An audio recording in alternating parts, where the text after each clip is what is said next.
வணக்கம் வணக்கம் வணக்கம்.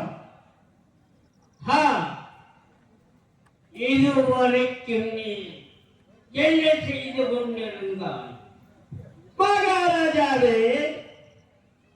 நான் நமது நரகமாகாரத்தில் கப்டி நம்பர்களுக்கு வேலை ஏறிக் கொண்டிருந்தபடியால் சற்று தாமதமாகிவிட்டது மகாராஜாவே. மன்னிக்கவும் மன்னிக்கவும் மன்னிக்கவும். கதா மிக்க சந்தோஷம். சத்தனால் மகராஜ், அந்த சிங்கார தோப்பில் இருந்த ஆதா ஏவாளை நான் வாவிட்டு விட்டேன். நரகலோக அரசே, நீங்கள் தானா மனிதர்களை சும்மா விட்டு விடுகிறவர்? முதல் மனிதனையும் முதல் மனுஷியையும் நீங்கள் என்ன செய்வீர்கள்? கடவுளால் விளக்கப்பட்ட மரத்தின் கனியை தின்னும்படி செய்தவர் யார்? அவர்களும் அவர்களுடைய பிள்ளைகளாகிய சகல எல்லோரும் பாவிகளாகி நமக்கல்லவா மகாராஜாவே அடிமையானார்கள். அவர்கள் செய்த பாவத்தால் மோட்ச வாசலே அடைக்கப்பட்ட உலகத்தில் உள்ள மனிதர் பாவத்துடன் பிறந்து பாவத்தையே செய்து தேவ சாபத்துக்குள்பட்டு நமது அடிமைகளும் ஆனார்கள். மனிதர் மேல்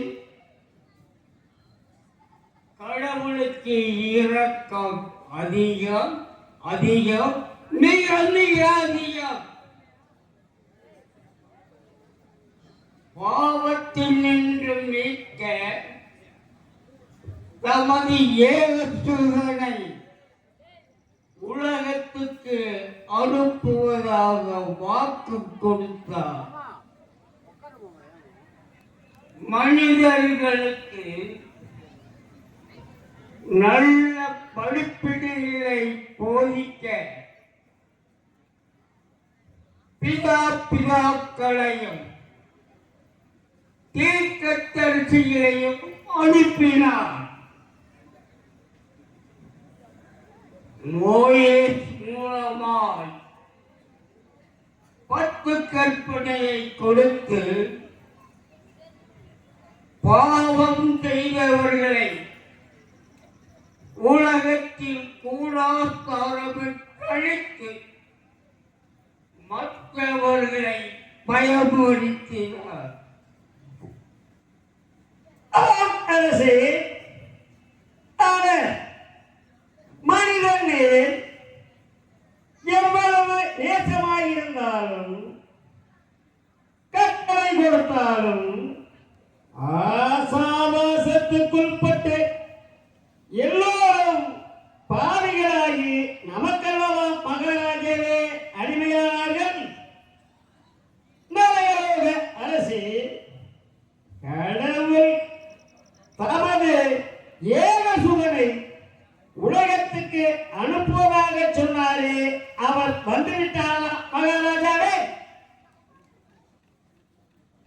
பிதாவாகிய சர்வேஸ்வரன் தமது ஏகசுதனை உலகத்துக்கு மனுஷ ரூபத்துடனே அனுப்புவதாக சொல்லவில்லை. ஆனால் அவர் தம்முடைய தீர்க்கதரிசிகள் மூலமாக அறிவித்திருக்கிறார்.